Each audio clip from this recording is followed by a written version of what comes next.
Hi everybody, Preston Johnson here with the American Masters Bowling Tour. We are at Cherry Hill, we call Cherry Hill South, here in Dearborn Heights, Michigan, and I'm proud to present Aaron Lorincz. Is that right? Yep, Lawrence. Our Scratch Division champion here today. There you go, Aaron. Great bowling, Aaron. He had an unbelievable day today. We had one of probably the toughest patterns we ever put out. We call it the Ultimate Challenge 3X, and it was 3 times harder than anything we ever put out before. Our cut score was a negative 145 for the Scratch Division.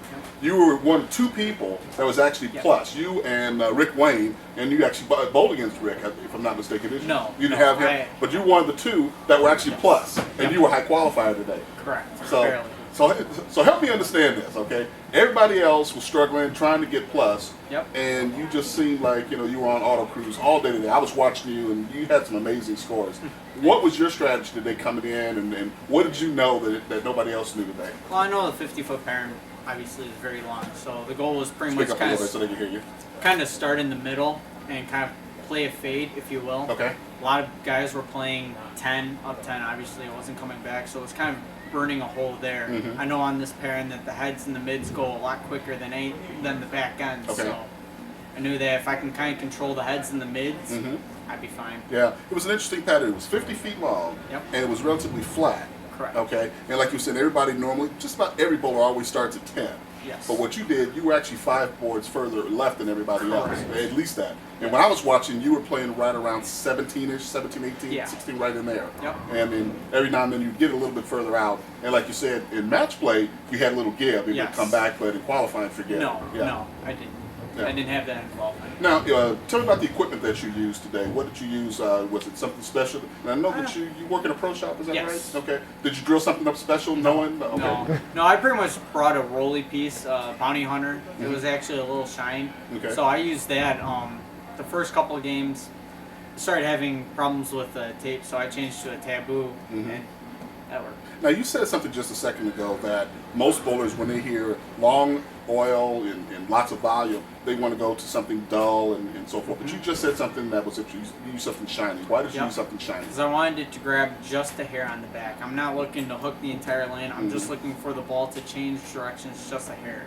Now I'm talking half forward to a And that's forward. incredible because most bowlers, and that's one of the things about bowling in the American Masters, we give you tough conditions. And then you have to really read the lane, understand the pattern that you're bowling on, and then make the right adjustment for it. And that's what you did today. Yeah, got a lot of lucky breaks early on, that's for sure. So qualifying for the most part went really well for you, I'm assuming. Because I wasn't here for qualifying, but how did you do? Struggled one game. Okay. I shot 160, but as the lanes broke down, pretty much played the tight line, aimed for a 9 or better every shot, and grind it out plus 50 on the back too. So now I didn't see any crankers out there. We got a couple guys that can crank it, but forget that. I mean that wasn't the game today at all. No, the tricky thing about cranking the ball is obviously those guys want to move in and hook it. And every time they move in, they're on fresh oil, and the back ends still aren't burnt enough. So there was no recovery. It was almost benefiting me playing straighter. So. At the beginning of the day, they probably had the advantage because they could get a little more tip than I could. There you go. As the day goes on, plays to my advantage. Now, tell me about match play. How did match play go for you? Oh, I faced Walter Ray the first.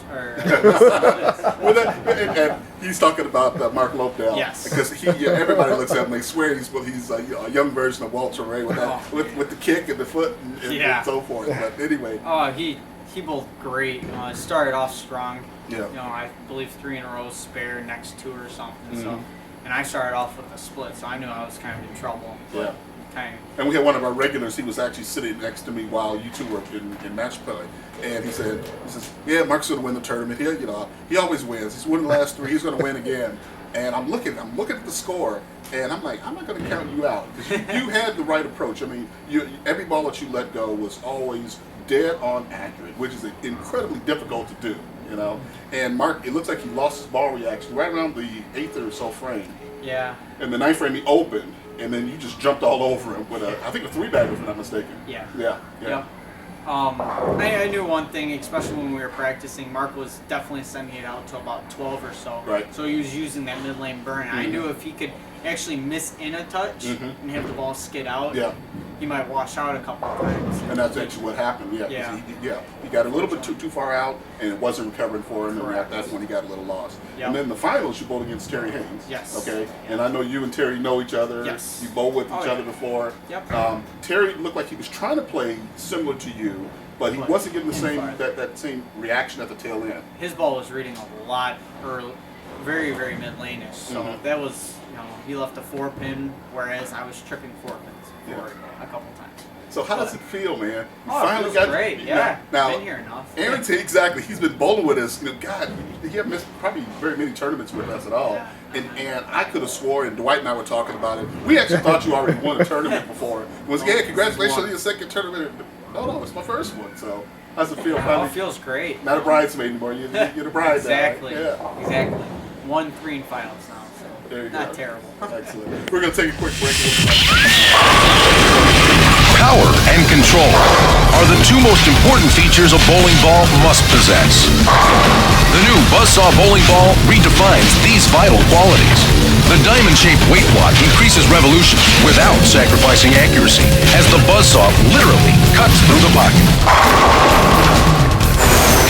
The new Buzzsaw bowling ball, a cut above the rest. Now available at Area Pro Shop. Hi folks, I'm here with Aaron Lorincz, Yep. our Scratch Division champion here at Cherry Hill South in Dearborn Heights, Michigan.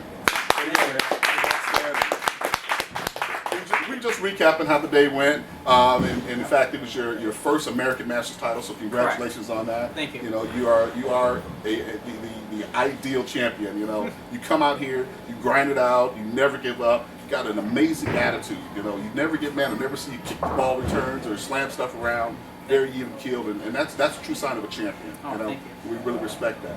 So tell everybody a little bit about yourself. What do you do for a living? And Bowling. That's pretty much all I do. And Steve can attest to that. I work in a pro shop, so Okay.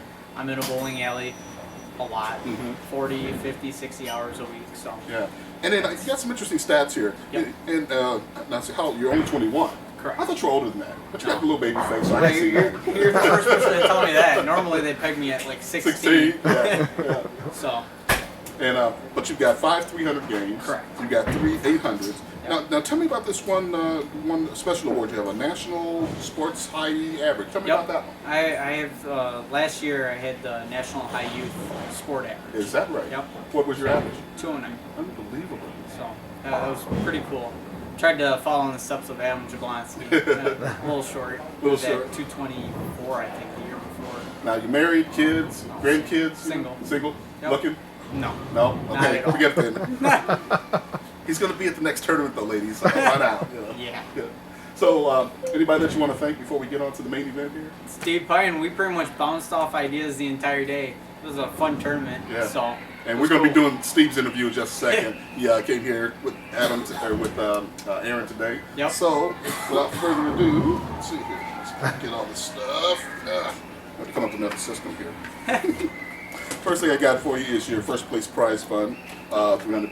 Well, thank you. I think we scared all the scratch bowlers out when we posted the pattern, but you weren't scared. You No, you not knew at all. today. It was your day. And then we have the Eagles Nest for you. Mm-hmm. And the way the Eagles Nest works is when you come to the tournament, you pay your normal entry fee, Yep. pay an additional fee to get into the Eagles Nest. If you make it through qualifying, you make it through match play, you sit in this chair, you get the Yep. Eagles Nest, you get that as well. Oh, great. Now Thank you did use one of our sponsored balls, no motives, no lane one. I don't have any other. We'll have to work on that, man. Yeah, You need definitely. extra money, man. So I can get in the $300 pot next week. There you Last go. minute And you're going to be sitting in this chair in the future because you are an American Masters, man. Oh, And to thank prove it, we have a plaque for you. Oh, great. Thank right. you. Folks, this is Aaron Lorincz, our Scratch Division champion. Show him the pro. There you go. Our Scratch Division champion here at Cherry Hill Lanes. Great bowling today, Aaron. Thank you. And our next tournament's going to be in a couple weeks at, I forget where we're at, Astro Lanes, and that's going to be our doubles tournament. So, Aaron, make sure you get a partner because Oh, yeah. I expect you to sit here with your doubles partner. Yeah, man. sounds good. We'll be here. All right, folks. So. Folks, Aaron Lorincz, our Scratch Division champion here at Cherry Hill. Take care, folks. Bye-bye.